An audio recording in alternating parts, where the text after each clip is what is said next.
مين جابوه لينا؟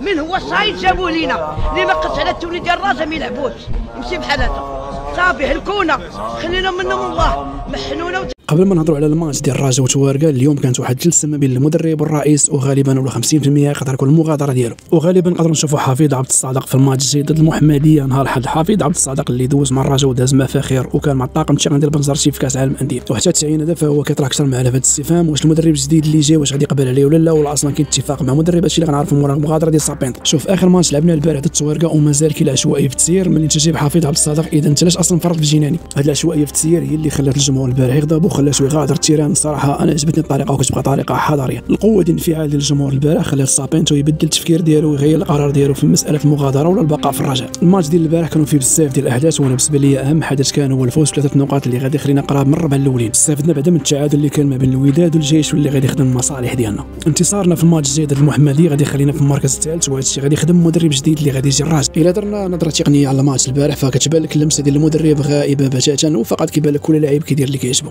وسط الميدان كيبان لك مفكك، حتى هذيك اللمسه اللي كانت عندنا قبل ديال زين باور بدات كنمشيو بدينا كنرجعوا الكره طوال. للاسف وصلنا لواحد المرحله ان اللاعبين ما بقاوش قادرين على الضغط، يعني لاحظتي البارح كيبان لك اللاعب كيشوف كره اكثر ما كيشوف صاحبه. اهم انجاز بالنسبه لي داروا سابينتو مع الرجاء هو انه فقد الهويه الرجاويه. الفوز ديال الرجاء البارح ما عنده حتى علاقه بمدرب، الفوز ديال جا بسبب رجوع الروح لبعض اللاعبين كان فاتي بسبب الضغط الجماهيري. كمعلومه انتصار البارح في الميدان ديال العربي الزاولي هو اول انتصار من بعد المغادره ديال الجناني، وهذا الشيء راه كارثي.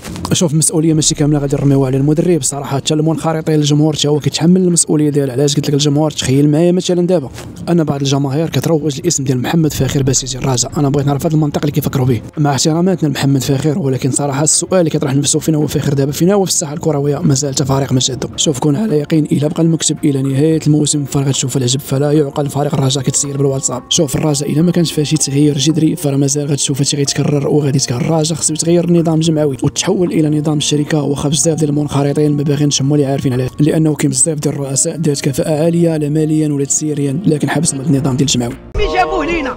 من هو الصعيد جابوه لينا؟ اللي ما قدش على التولي ديال الراجا ما يلعبوش، يمشي بحال هذا صافي هلكونا، خلينا منهم الله محنونه. قبل ما نهضروا على الماتش ديال الرجاء وتوارقه، اليوم كانت واحد الجلسه ما بين المدرب والرئيس، وغالبا ولا 50% يقدر يكون المغادره ديالو، وغالبا نقدروا نشوفوا حفيظ عبد الصادق في الماتش الجاي ضد المحمديه نهار الحد. حفيظ عبد الصادق اللي دوز مع الرجاء وداز مفاخير وكان مع الطاقم التقني ديال بنزرتي في كاس العالم للانديه، وحتى تعيين هذا فهو كيطرح اكثر من على هذا الاستفهام واش المدرب الجديد اللي جاي واش غادي يقبل عليه ولا لا، ولا اصلا كاين اتفاق مع مدرب. هادشي اللي غنعرفوا مورا المغادره ديال سابينت. شوف اخر ماتش لعبنا البارح ضد التوارقه ومازال كاين العشوائيه في التسيير ملي انت جايب حفيظ عبد الصادق، اذا انت علاش اصلا فرط في الجناني؟ هاد العشوائيه في التسيير هي اللي خلات الجمهور البارح يغضب وخلاته يغادر التيران. الصراحه انا عجبتني الطريقه وكتبقى طريقه حضاريه. القوه ديال الانفعال ديال الجمهور البارح خلات سابينتو يبدل التفكير ديالو ويغير القرار ديالو في مساله المغادره ولا البقاء في الرجاء. الماتش ديال البارح كانوا فيه بزاف ديال الاحداث، وانا بالنسبه لي اهم حدث كان هو الفوز ب3 نقاط اللي غادي يخلينا قراب من الربع الاولين. استفدنا بعدا من التعادل اللي كان ما بين الوداد والجيش واللي غادي يخدم المصالح ديالنا. انتصارنا في الماتش الجاي ضد المحمديه غادي يخلينا في المركز الثالث، وهذا الشيء غادي يخدم مدرب جديد اللي غادي يجي الراجل. الا درنا نظره تقنيه على الماتش البارح فكتبان لك اللمسه ديال المدرب غائبه بتاتا، وفقط كيبان لك كل لاعب كيدير اللي كيعجبو. وسط الميدان كيبان لك مفكك، حتى هذيك اللمسه اللي كانت عندنا قبل ديال زين باور بدات كنمشيو بدينا كنرجعوا الكره طوال.